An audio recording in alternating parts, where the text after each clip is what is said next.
Okay, one thing that really bugs me is your basic grams worth of cereal. I mean, on this Tesco Crunchy Oats, it's basically saying, like most cereals, 50 grams. So 50 grams in this contains, 50% of your sugar, 11% of the calories, 12% of your fat, 21% of saturates, and 1% of salt. But 50 grams, is that really a worthwhile weight? Well, I've got my scales here, and to put it into perspective what 50 grams actually is, well, that's 49 grams.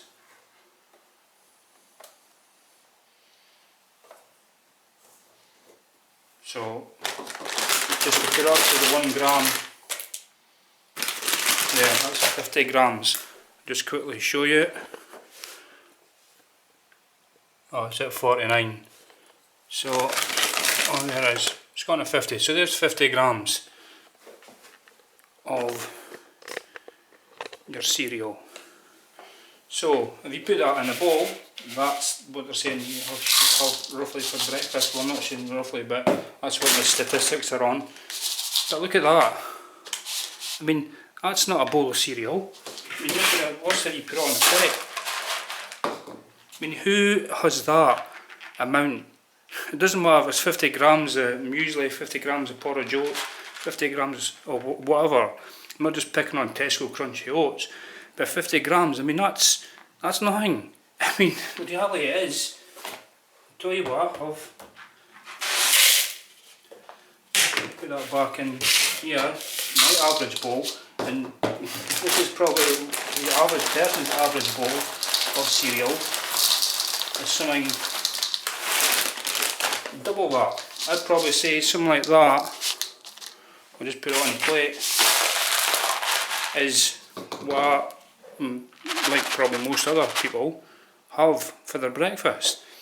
So, and I'm not exaggerating this, that's pretty much what I usually have, whether it be Crunchy Oats or your Cocoa Pops or anything, so I'll put this back in here, pop on the scales,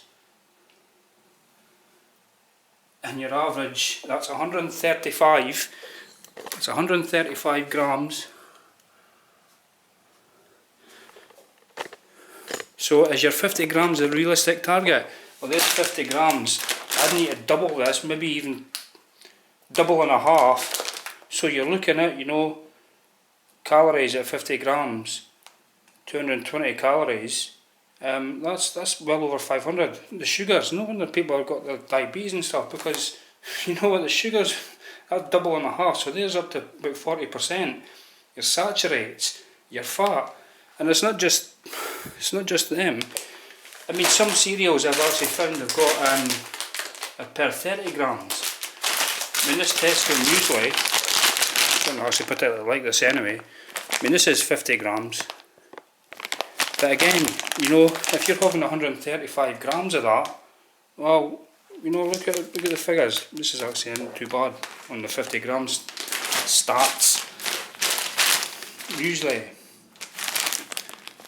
50 grams. But again, I'll just weigh out 50 grams. 50 grams of the Tesco Value Muesli. Like it says, don't particularly like this stuff. I'm not picking on Tesco stuff, it's just because it's where to shop. But let's see how much 50 grams actually is. 46, 47, 46, 50. It's 50 going up to 51. Let me just show you that. It's 51 grams, a little bit over.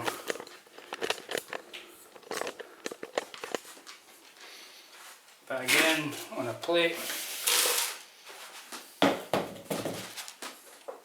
that's nothing.